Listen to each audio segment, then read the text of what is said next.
Alright, I've got something pretty cool today, but you know, just about like all cutting edge technology, it's pretty worthless right now. It's worthless, but it's really cool, but it's really expensive. Does that make sense? Anyway, here we go.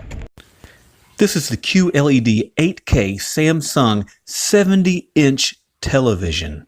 So the salesman was really helpful and helped me understand what was going on and really grasp why this picture was so sharp, and it was sharp. But when you go like this, you can kind of see the pixels there. So that's good. Yeah, I see them. See that there? Yeah. And that, what is that, a 4K. 4K? Over here.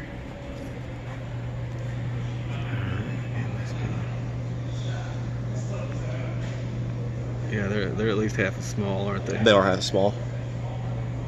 Yeah, wow. They're half as small, left and up and down. That's wild. And you see, like, the only Bluetooth doesn't do 8K, does it?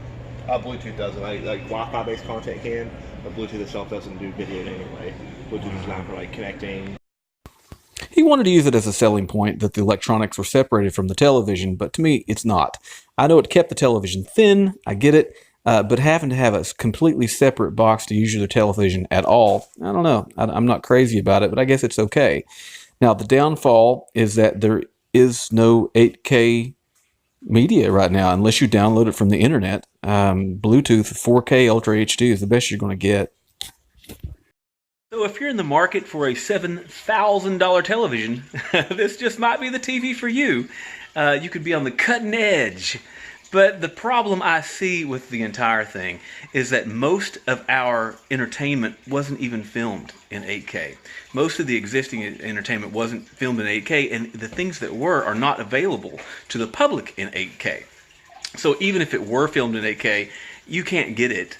There are a few things that you can download on the internet and that you can watch, but I have to imagine it would be an extremely long download, and you're not going to be doing a lot of streaming. Netflix is not going to do an 8K streaming anytime soon. So it's mostly a status symbol television.